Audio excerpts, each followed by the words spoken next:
Voi știați că a existat un episod din La Bloc complet animat? Aparent a existat un episod pilot din La Bloc, complet animat, pe Jetix. Eu nu l-am prins, dar am găsit secvența asta să vă arăt și vouă.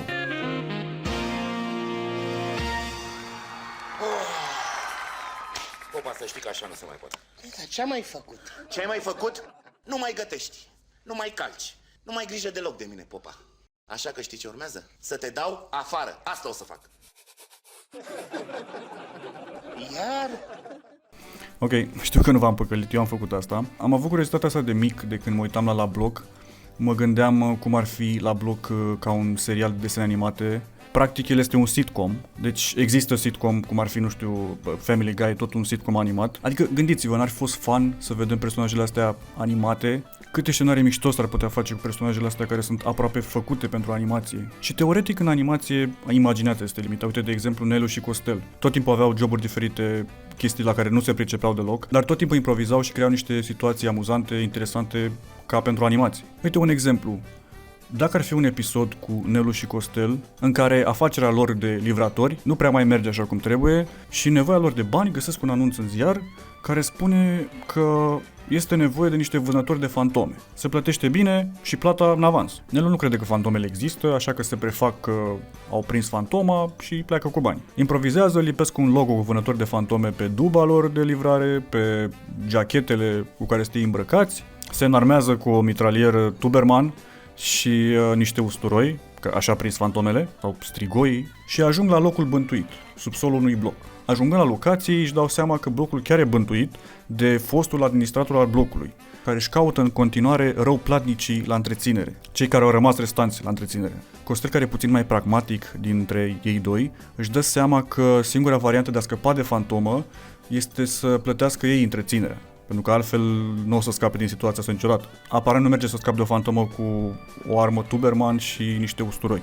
Nelu, cum este zgârcit, nu vrea să-și folosească banii pe care tocmai câștigase pe jobul ăsta să plătească întreținerea, așa că refuză să creadă că fantoma asta există, crede că este doar o farsă. Hai de mine! S-au dus toate economiile mele! Acum, vă las pe voi să vă imaginați sfârșitul episodului sau, nu știu, restul poveștii. Ideea e că, fiind animație, putem abera în orice direcție. Nu o să spună nimeni, așa ceva nu există, nu se poate așa ceva în realitate, pentru că în cazul ăsta e o animație. Poți face orice. Dacă ar fi să continuăm secvența cu Americanul și Popa, dacă ar fi un episod întreg și am continuat secvența pe care eu am început-o deja, ne putem imagina că Popa este răpit de extraterestri.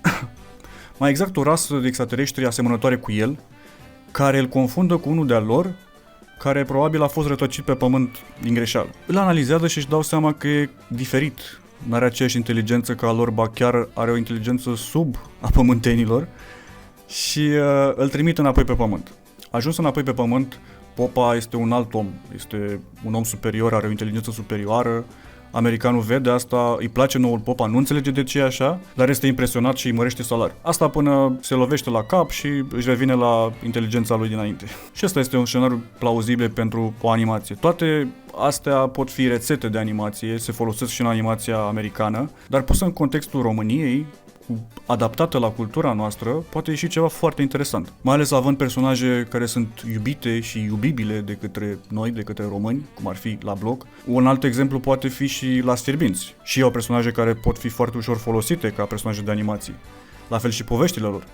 Dar, sincer, mie nu prea îmi place serialul, nu m-am uitat niciodată la Las Fierbinți, deci vă las pe voi să vă imaginați cum ar fi un serial Las Fierbinți. Acum scopul este, desigur, să avem animație românească originală, cu personaje originale, o serie făcută special pentru a fi animată și tot așa la nivelul ăsta de animație americană. Dar, sincer să fiu, nu știu cât de plauzibilă e ideea asta, scenariul ăsta în România, pentru că în România mi se pare că încă avem mentalitatea de animația e pentru copii, de la o anumită vârstă, de ce să te uiți la animație?